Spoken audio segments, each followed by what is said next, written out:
वंदे गुरु भक्तानि। ओम नमो नमस्कृतो ओम नमो भगवते ओम नमो भगवते। কে যাবি রে ভাই ভব সিন্ধু পার, এসেছে দয়াল হরি হয়েছে কান্ডার। এসেছে দয়াল হরি হয়েছে কান্ডার। কে যাবি রে ভাই ভব সিন্ধু পার, এসেছে দয়াল হরি হয়েছে কান্ডার। কুলি হত জীবের লাগি, এই কুলি হত জীবের লাগি, এসেছে চৈতন্য অবতার। কে যাবি রে ভাই, একবার নয়ন ভরে দেখে যা রে, একবার নয়ন ভরে দেখে যা রে। আর কি ভাগ্যে হয় কি না হয়, নয়ন ভরে দেখে যা রে। আর কি ভাগ্যে হয় কি না হয়, নয়ন ভরে দেখে যা রে। শুধু ভক্তগণ, আজ যে চৈতন্য অবতার শ্রীমান মহাপ্রভু গোলক হতে এই ভূলোকে এসেছেন, কে এনেছেন, কিসের কারণ? পণ্ডিত প্রবর শ্রী কুবের মিশ্র তাহার পত্নী নাভা দেবীর পুত্র হলেন এই অদ্বৈত আচার্য। শ্রীহট্ট জেলার নবগ্রামে শ্রী অদ্বৈত আচার্য জন্মগ্রহণ করেন। কলিজীব সমূহের দুর্গতি মোচনের জন্য তিনি কি করলেন? এই কলিজীব সমূহের দুর্গতি মোচনের জন্য অবতীর্ণ হইবার নিমিত্ত আহ্বান করিলেন। অতএব ভক্তের একান্ত অনুরোধে শ্রীকৃষ্ণ এই ধরাধামে শ্রী নবদ্বীপ ধামে শ্রী জগন্নাথ মিশ্রের গৃহে শ্রী শচী দেবীর গর্ভ সমুদ্রে শ্রী গৌরাঙ্গ রূপে অবতীর্ণ হলেন। তাই বললেন, যদ্যপি আমার গুরু চৈতন্যের দাস, তথাপি জানিয়ে আমি তাহারি প্রকার। গুরু কৃষ্ণ রূপ হন শাস্ত্রের প্রমাণ, গুরু রূপে কৃষ্ণ কৃপা করেন ভক্তগণে। শ্রীমদ্ ভাগবতে একাদশ স্কন্ধে সপ্তম অধ্যায়ে দ্বাবিংশ শ্লোকে উদ্ধবের প্রতি শ্রী ভগবান বলেছিলেন, আচার্যং মাং বিজনীয়ান্নাবমন্যতে কহিচ্যৎ নামর্থ বুদ্ধ সুয়তে সর্বদেবময় গুরু। হে উদ্ধব, গুরুদেবকে আমার স্বরূপ বলিয়া জানিবে, কখনোই তাহাকে অবজ্ঞা করিবে না। কেন? গুরু সর্বদেবময়, অতএব গুরুদেবকে মনুষ্যবোধ দোষের আরোপ হইবে, কখনো মনুষ্যবোধ করিবে না। শ্রী ভগবদ গীতাতেও 10ম অধ্যায়ে 10ম শ্লোকে অর্জুনের প্রতি বললেন, তেষাং সতত যুক্তলাং ভজতাং প্রীতিপূর্বকম দদামি বুদ্ধি যোগং তং যেন মত পয়ন্তিতে। হে পার্থ, যাহারা আমাতে আসক্তি চিত্তে আমাকে প্রীতিপূর্বক ভজনা করে, আমি তাহাদিগকে এমন বুদ্ধি যোগদান করি যাহাতে তাহারা আমাকে অতি সহজেই পাইতে পারে। তাহলে দেখুন, স্বয়ং শ্রীকৃষ্ণ মহাপ্রভু, শ্রীকৃষ্ণ ভগবান চৈতন্য অবতারে যিনি আমার হলেন গৌরাঙ্গ, কত সুন্দরভাবে এত প্রাঞ্জল ভাষায় জীব শিক্ষা হেতু কি বললেন?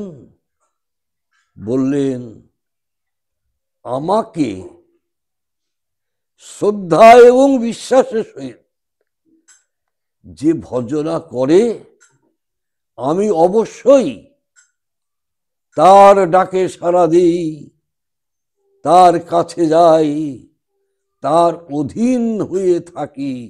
নিতাই গৌর হরি বল। এত সুন্দর স্বীকারোক্তি করলেন, যা ইতিপূর্বে কখনোই আমরা জানতে পারিনি। তাই এখন আমরা কি করলাম না, আমরা প্রমাণ স্বরূপ জানলাম প্রেম এবং ভক্তি। তাহলে প্রেম এবং ভক্তি কেমন ভাবে পাওয়া যায়? না, আমার প্রভু বাল্য এবং পৌগণ্য, বাল্য এবং পৌগণ্য, বাল্য হচ্ছে 1 থেকে 5 বছর পর্যন্ত বাল্য, মানে 1 থেকে 5 নয়, 1 থেকে 3 পর্যন্ত শিশু, 3 থেকে 5 হচ্ছে বাল্য, 5 থেকে 11 পর্যন্ত হচ্ছে পৌগণ্ডকাল। তাই 5 বছর বয়সে প্রভু আস্তাকুর থেকে একটি কালো কুকুরের বাচ্চা নিয়ে গিয়ে ঘরের ভিতর, যেখানে পুঁথি রাখা ছিল জগন্নাথ মিশ্রের, তার যে ইষ্ট দেবতা, সেই দেবতার সামনে যে গ্রন্থ তৎকালীন যুগে তাকে বলা হতো পুঁথি, সেই পুঁথি যে ডোর কৌপিন্দে বাঁধা ছিল, আমার এই ছোট্ট প্রভু কালো সেই কুকুরের শাবকটি নিয়ে গিয়ে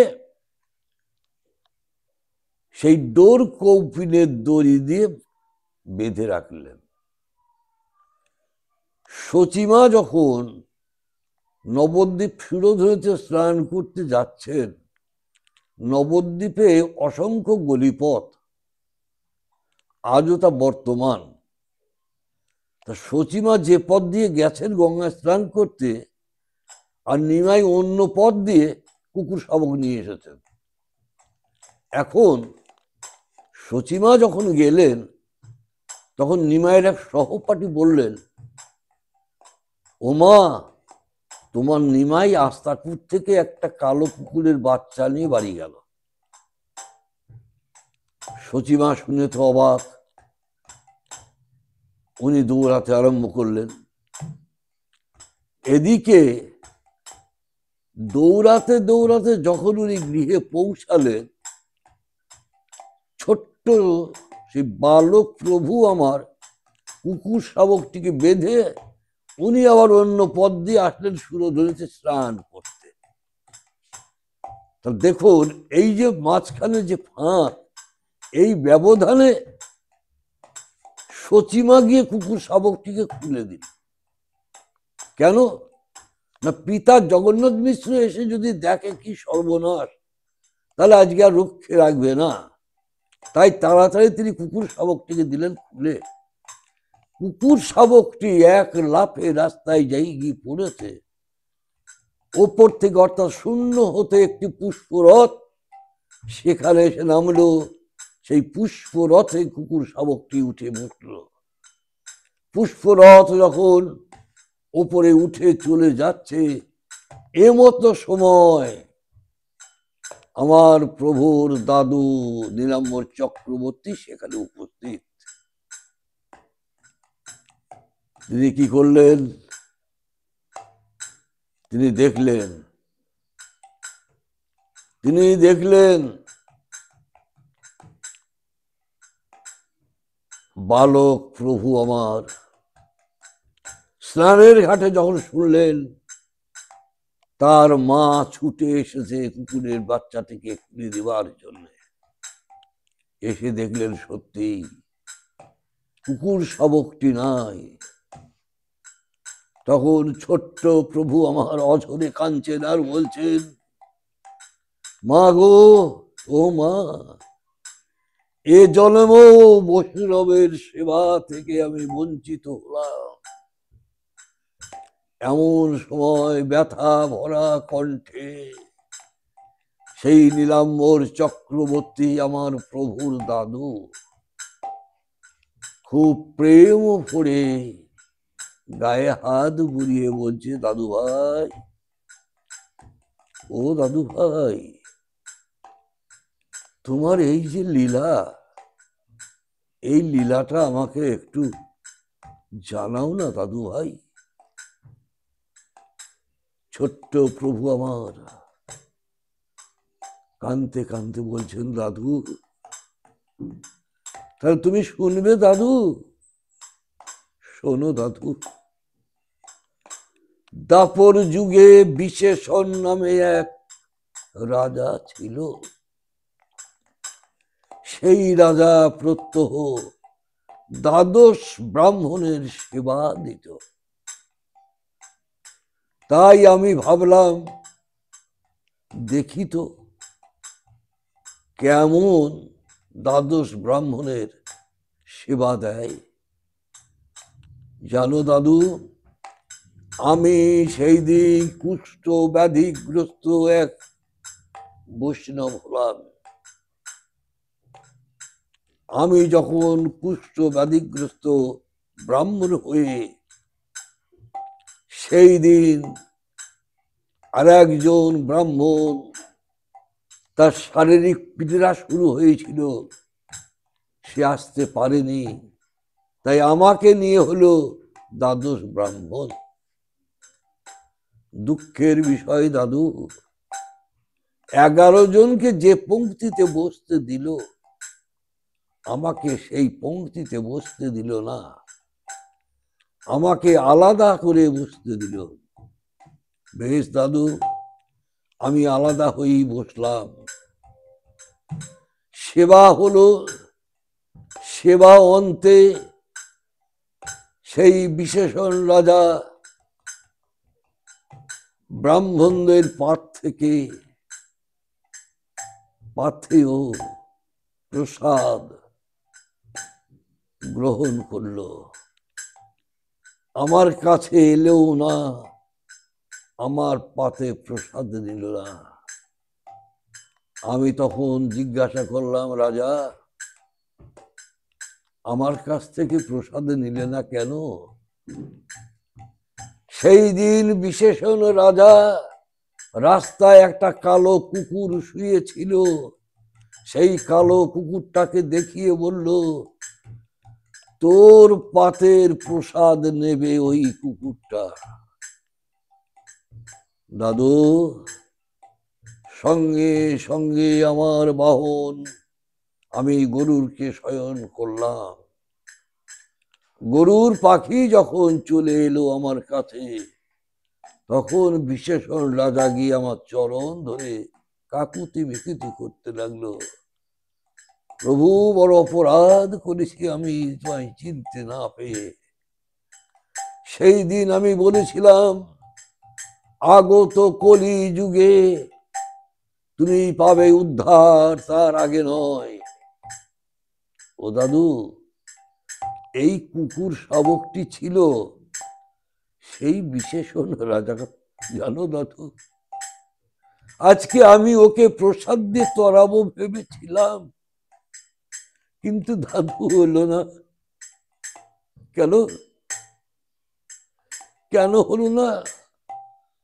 ওগো মায়া মুগ্ধ জীবের নাহি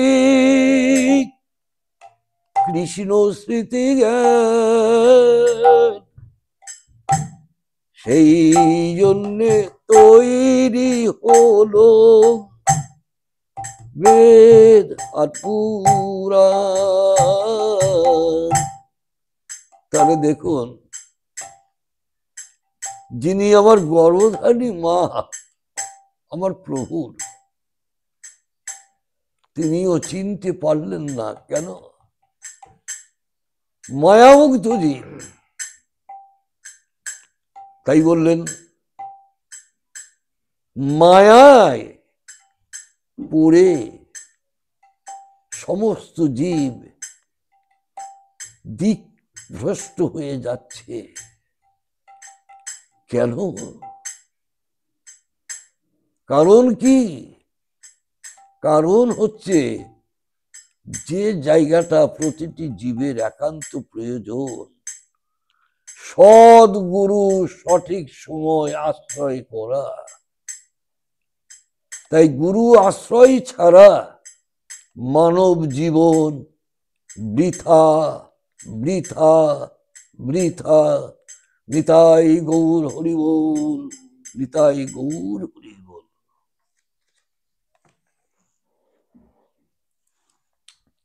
কত মিনিট হলো দেখো।